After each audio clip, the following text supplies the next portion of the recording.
दोस्तों जरा सोचिए, कभी बिहार की सियासत में किंग मेकर कहलाने वाले नीतीश कुमार अब खुद अपनी ही कुर्सी बचाने में नाकाम नजर आ रहे हैं। कैमरे पर उनकी हालत देखकर जनता कह रही है, ये वही नीतीश हैं जो कभी सुशासन बाबू कहलाते थे। अब हालत ये है कि मंच पर खड़े होकर भी खुद पर कंट्रोल नहीं रहता। राजनीति का ये हाल है कि खुद की पार्टी जेडीयू को वो बचा नहीं पाए और अब चुनाव से पहले ही जेडीयू का कूलिंग पीरियड शुरू हो चुका है। बिहार की राजनीति पर नज़र डालिए तो साफ समझ आएगा, अब इसे हाईजैक कर लिया गया है। जेडीयू नाम की गाड़ी में ना स्टीयरिंग नीतीश के हाथ में है, ना ही ब्रेक। बीजेपी और आरजेडी दोनों ही अपने अपने हिसाब से खेल रहे हैं। मज़ेदार बात यह है कि जनता का मूड भी बदल चुका है। लोगों को लग रहा है कि अब जेडीयू के नाम पर वोट देना यानी बेकार टिकट काटना। नीतीश कुमार की यू टर्न पॉलिटिक्स ने खुद उनकी पार्टी को लाइफ सपोर्ट सिस्टम पर डाल दिया है। और अब आते हैं असली मज़े की बात पर, तेजस्वी यादव। भाई साहब, जिनको कभी सिर्फ लालू का बेटा कहकर हल्के में लिया जाता था, अब वही बिहार की सियासत में सबसे मजबूत खिलाड़ी बनकर उभरे हैं। नीतीश कुमार की कमजोरी और जेडीयू की दुर्दशा ने सीधा फायदा आरजेडी को दिया है। अब हालत ये है कि जनता बोल रही है, अरे कम से कम ये तो जवान है, बोल सकता है। यानी बिहार की राजनीति में नई ऊर्जा तेजस्वी के हाथों में जाती दिख रही है। अगर आपको लगता है कि बिहार का खेल सिर्फ आरजेडी बनाम जेडीयू है तो आप बहुत भोले हैं। असली खेल है मोदी शाह का कंट्रोल। बीजेपी ने समझ लिया है कि नीतीश कुमार की बैटरी खत्म हो चुकी है, इसलिए उन्होंने पहले लल्लन सिंह जैसे नेताओं से दोस्ती बढ़ाई और अब सीधा आरजेडी को भी परोक्ष समर्थन का इशारा कर दिया। यानी चाहे कोई भी जीते, बिहार पर कंट्रोल दिल्ली दरबार का ही रहेगा। यही तो अमित शाह का मास्टर स्ट्रोक है, विपक्ष को विपक्ष में रहकर भी अपना बनाना। नीतीश कुमार आज मजबूरी की जीती जागती मिसाल बन चुके हैं। कभी एनडीए, कभी महागठबंधन और अब फिर से समझौते की तलाश। जनता ने भी उनके चेहरे पर थकान और बेबसी देख ली है। मंच पर खड़े होकर एक वाक्य भी साफ नहीं बोल पाते और ये हालत जनता की नज़रों से छुपती नहीं है।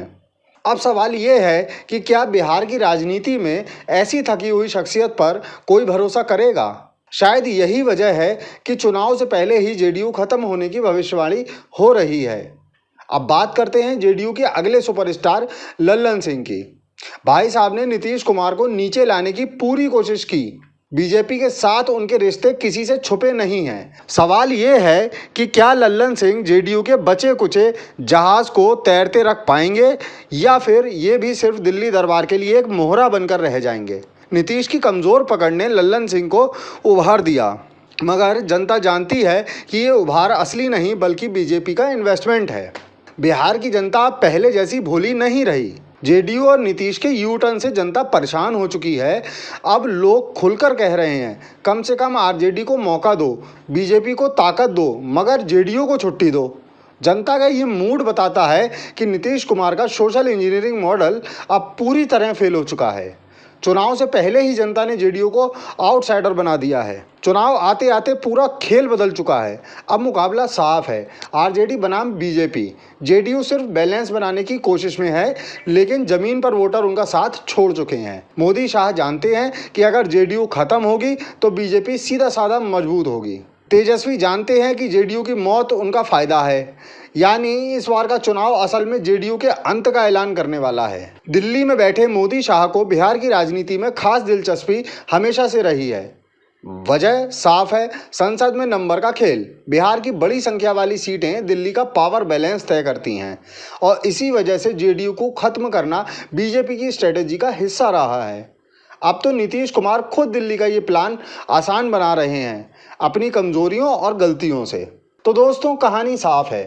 चुनाव से पहले जेडीयू खत्म, बिहार हुआ हाईजैक, तेजस्वी की बल्ले बल्ले और मोदी शाह का कंट्रोल। नीतीश कुमार का राजनीतिक करियर अब बैक सीट पर है और जेडीयू की गाड़ी का ब्रेक दिल्ली के हाथों में है। जनता ने अपना फैसला लगभग सुना दिया है। अब देखना बस इतना है कि चुनाव आयोग तारीख कब सुनाता है और नीतीश कुमार को बिहार की राजनीति से रिटायरमेंट कब मिलता है। नमस्कार, मैं अजय वर्मा और आप देख रहे हैं न्यूज नशा। तो अब सबसे बड़ा मुद्दा जो आज की तारीख में इस देश को कहीं ना कहीं इन्फ्लुएंस कर रहा है, ये हिला दे रहा है, वो है बिहार का चुनाव। क्योंकि बिहार के चुनाव को लेकर बिहार बहुत बड़ा स्टेट तो नहीं है, पर पॉलिटिकली अगर आप देखें तो one of the most influential state है, जो केंद्र की राजनीति को भी दिशा देता है। अब आज की तारीख में आप देख लें, मोदी जी की सरकार है, बैक्ड बाय हु? एनडीए के सबसे बड़े जो जेडीयू, नीतीश जी। टीडीपी की बात आप छोड़ दें, नीतीश जी जेडीयू, यानी कि बिहार में अगर नीतीश जी यानी कि जेडीयू को नंबर कम मिलता है तो बीजेपी के लिए मुश्किल है, ज्यादा मिलता है तो भी मुश्किल है, क्योंकि अगर ज्यादा मिल जाता है और नीतीश जी इसको प्रोजेक्ट नहीं करते हैं एज चीफ मिनिस्टर, तो नीतीश जी कहीं भी जा सकते हैं, क्योंकि उनका नाम मुझे नहीं कहना चाहिए बट मीडिया में पलटू राम के नाम के तौर पे आ गया है। वो कहीं भी पलट सकते हैं, कल को चले जाएं। मुझे तो मुख्यमंत्री पद चाहिए, या मुझे या मेरे पुत्र। खैर, बिहार की राजनीति, चुनाव होने वाला है नवंबर में, और मुझे लगता है कि अक्टूबर 2nd वीक तक शायद, या 3rd वीक तक डेट्स भी आ जाएंगे। और आज की तारीख में यह भी क्लैरिटी नहीं है, जो कि हो जाना चाहिए था राजनीति में। आज की तारीख में बिहार को लेकर कहा जाए तो ये क्लैरिटी नहीं है कि जेडीयू और बीजेपी के बीच कितने सीट्स का बंटवारा होगा, क्योंकि और भी छोटे छोटे लोग हैं ना, जैसे रामविलास जी के पुत्र चिराग पासवान, या छोटे छोटे वीएआईपी एंड ऑल दोस ऑर्गेनाइजेशंस। नाम मैं नहीं लेना चाहता यहाँ, क्योंकि बहुत सारे हैं, भरे पड़े हैं रीजनल फोर्सेस के तौर पे। दूसरी तरफ कांग्रेस और आरजेडी, इनके बीच में लड़ाई चल रही है। लड़ाई मतलब मीडिया में आपस में क्या हो रहा है गॉड नोस, बट मीडिया जो दिखाता है, जो टेलीविजन या प्रिंट में आप देखते हैं, उसके हिसाब से देखें तो राहुल और लालू जी के पुत्र तेजस्वी के बीच जम के घमासान चल रहा है कि भैया मुख्यमंत्री का पद किसको होगा, किसको कितना सीट मिलेगा, कौन कितने जगहों से लड़ेगा, कौन कहां से लड़ेगा, नहीं लड़ेगा, चल रहा है। राहुल जी हैं कांग्रेस के एयर, यानी कि राजीव गांधी के पुत्र, सोनिया जी के पुत्र, कांग्रेस के सर्वेसर्वा। दूसरी तरफ बिहार में तेजस्वी जी आरजेडी के में हैं, लालू जी के पुत्र आरजेडी के सर्वेसर्वा। अब कांग्रेस के लिए मजबूरी क्या है ना, कि इतने सालों में राष्ट्रीय स्तर पे जो उनकी स्थिति हुई है, उसके बाद रीजनल फोर्सेस के मजबूरी के कारण ही वो तो कहीं ना कहीं खड़े हो पाते हैं। और आज की तारीख में बिहार में अगर देखा जाए तो बिना तेजस्वी के कांग्रेस का एग्जिस्टेंस नहीं हुआ। अब तीसरा फोर्स है, संजय जी जस्ट एक सेकंड में फिर आपके पास आ रहा हूं।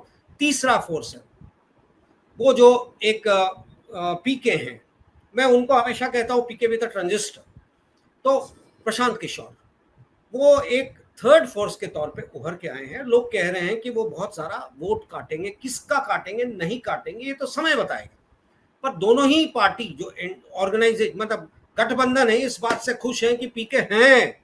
अब आप बताइए, बिहार की राजनीति में इस्तीफों का दौर शुरू हुआ, पॉलिटिशियंस, आईपीएस ब्यूरोक्रेट्स का प्रशांत किशोर के साथ जाना, कहां तक बिहार की राजनीति में, क्योंकि इशू तो नजर ही नहीं आ रहा है कास्ट के अलावे कुछ।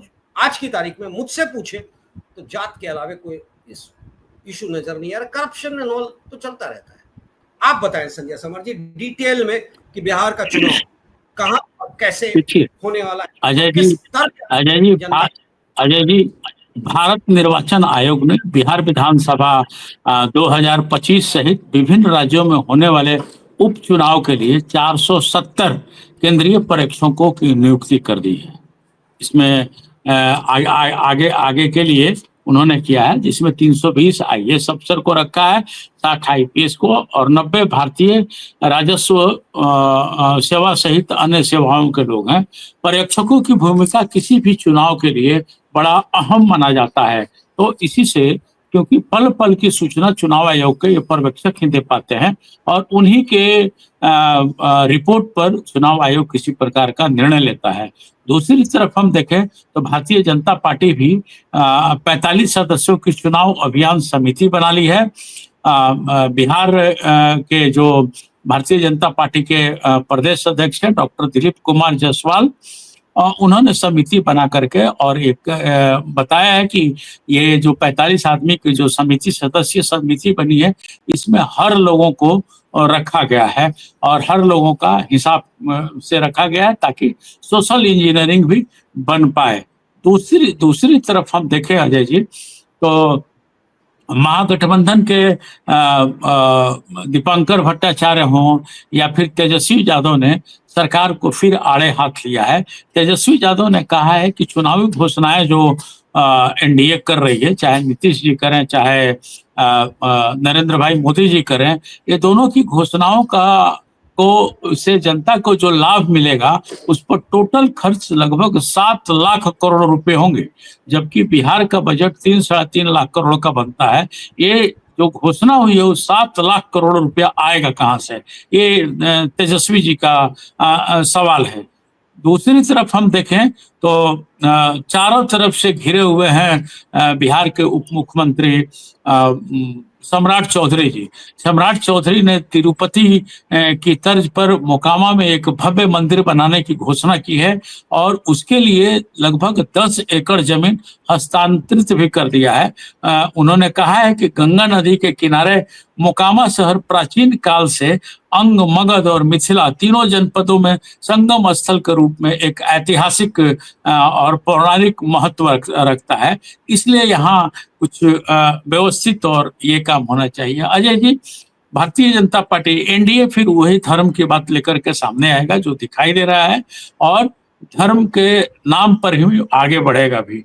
दूसरी तरफ अगर हम देखें महागठबंधन की, तो महागठबंधन में अभी जो पार्टियां हैं वो 20 साल की नीतीश सरकार की खामियों को गिनवा रही हैं और जो घोटाले घपले हैं वो गिनवा रहे हैं कि 71,000 करोड़ का घोटाला हुआ, सृजन घोटाला 2,500 करोड़ का घोटाला हुआ और एक घोटाला जारी है। सबसे अहम बात कि अभी एक भागलपुर के पास जमीन दे दी गई है जिसमें लगभग 1 लाख पेड़ लगे हुए हैं, उस पेड़ को काटा जा रहा है, वो अडानी को दे दिया गया है वहाँ बिजली का प्लांट लगाने के लिए। तो वो लोग भी सड़क पर आ गए हैं कि भाई, एक तरफ लोग कहते हैं कि पेड़ लगाओ, एक माँ के समय एक पेड़ एक माँ के समान होता है, यहाँ 1 लाख पेड़ काटा जाएगा तो क्या होगा। तो ये सब चीज को लेकर के वहाँ संजय जी एक सेकंड, आपने बहुत मेजर इशू उठा दिया है करप्शन का। नीतीश जी पे तरह तरह की बातें आ रही हैं, जैसा आप कह रहे हैं, अडानी को लेकर, जमीन को लेकर, किसको अलॉटमेंट किया उसको लेकर। पर आप 2004 मतलब नीतीश जी की सरकार के पहले आप चले गए, जब लालू जी की सरकार थी। फॉर्डर स्कैम, अलकतरा घोटाला, रेलवे स्कैम, तो करप्शन वर्सेस करप्शन की लड़ाई हो रही है कि कौन कितना करप्ट है, कौन कितना कम करप्ट है, उसको हम वोट देंगे। देश की चिंता किसी को नहीं है, बिहार की चिंता शायद वोटर्स को नहीं होगी, ये देखने की कोशिश कर रहे हैं कि कौन कितना कम चोर है। क्या ऐसी स्थिति? देखिए अजय जी, देखिए लालू राबड़ी का शासन अच्छा शासन में से गिनती नहीं होता है, ये मैं भी आपके बात से सहमत हूं और मैं भी बोलता भी हूं कि वो शासन अच्छे शासन में गिनती नहीं होगा। उनका शासन खराब था, गंदा था, लोग स्वतंत्र नहीं थे, व्यवस्थाएं चरमराई हुई थी, तब तो एनडीए की सरकार आई और आपने भी तो वही किया। अगर 71,000 करोड़ का घोटाला एजी ऑफिस बोल रहा है तो उसका कोई मतलब होता है, उसका कोई माने होता है, क्योंकि आप जिस फॉर्डर स्कैम का चर्चा किए तो फॉर्डर स्कैम को स्टार्ट तो एजी नहीं किया था। अजय जी, कितनी स्टोरी भी आपने बनाई होगी, क्योंकि आप उस वक्त रांची में थे और घोटाला यहीं से आरंभ हुआ था। सबसे पहला घोटाला पकड़ने वाले अमित खरे जी थे जो चाईबासा डीसी हुआ करते थे। आज की तारीख में कहाँ है? मैं आपसे यही कह रहा हूँ, अमित खरे ने चाईबासा से घोटाले का शुरुआत किया। यहाँ हम एक छोटा सा सवाल है मेरा आपसे, शायद वो हमारे मुद्दे से अलग हो सकता है, कि जो ब्यूरोक्रेट इस तरह के मुद्दे उठाता है एंटी पॉलिटिकल, जैसे मैं किसी एक पॉलिटिकल पार्टी का हूं, मेरे विरोधी पॉलिटिकल पार्टी का जो मुद्दा उठाता है और उसको आगे तक ले जाता है, मैं उसको एक्सेप्शनली आगे की तरफ बढ़ाता हूं, एक्सटेंशन। आज अमित खरे कहाँ हैं? आज अमित खरे उपराष्ट्रपति के प्रिंसिपल सेक्रेटरी हैं, इसके पहले प्रधानमंत्री सर, मैं आपसे जानना चाहता औकात हूं, एक ब्यूरोक्रेट का एक टर्म होता है ना रिटायरमेंट का, सिर्फ उनको वो रिटायर कर गए हैं। अजय जी बात पूरी सुन लीजिए, क्योंकि उन्होंने लालू के खिलाफ खेल किया था, वरना उनको नहीं शायद ये बिल्कुल भी नहीं मिलता। नहीं बिल्कुल, मेरा सवाल जो आम जनता का सवाल है मैं आप तक पहुंचा रहा हूँ। नहीं अजय जी, बिल्कुल ऐसी बातें नहीं है, बिल्कुल ऐसी बात नहीं है। सीधी सी बात है, जो काबिल अधिकारी होते हैं उनको पुरस्कार मिलता है, उसमें से अमित खरे एक है। इसे ये कहना कि उनके पक्ष में थे, इनके पक्ष में रहे, तो ऐसा करने से जो ईमानदार ब्यूरोक्रेट्स हैं, जो न्यूट्रल होकर के काम करते हैं, उनको ठेस लगेगा। और अमित खरे वो रिटायर कर गए थे, रिटायर करने के बाद उन्हें प्रधानमंत्री कार्यालय, मेरी बात पूरा हो जाने दीजिए, बात काट देने से क्या होता है कि फिर विषयांतर हो जाता है आदमी। अभी मैं दो ही आदमी के बारे में बताया था, महागठबंधन और एनडीए। अभी तो जन सुराज के बारे में बताना ही वाला था, तब तक आदमी विषयांतर हो गया कि जन सुराज क्या आरोप लगा रहा है, कैसे आरोप लगा रहा है। नहीं विषयांतर नहीं किया। मैं आप तक सवाल है कि अपने डिबेट में जब इस तरह की बातें आती है ना, तो आम जनता से जो सवालें उठती हैं, सवाल जो उठता है, फीडबैक्स आते हैं, मैं आप तक पेश कर देता हूँ। बिल्कुल सही, मैं आपको सपोर्ट भी कर रहा हूँ, आपके जो सवाल हो रहे हैं उसका मैं जवाब भी दे रहा हूँ। जी। तो अमित खरे को पुरस्कार स्वरूप ये सारे पद मिले हैं। भला कौन उपराष्ट्रपति का प्रिंसिपल सेक्रेटरी बनना चाहेगा? रिटायरमेंट के बाद भला कौन प्रधानमंत्री सेक्रेटरीट में रहना चाहेगा? तो इसलिए जो अच्छे अधिकारी हैं अजय जी, उनको कोऑपरेट करने की जरूरत है। और आप हमसे जुड़े रहने के लिए सब्सक्राइब करें YouTube पर, फॉलो करें Twitter पर और लाइक करें Facebook पर। और ज्यादा जानकारी के लिए आपको टाइप करना होगा सिर्फ न्यूज़ नशा।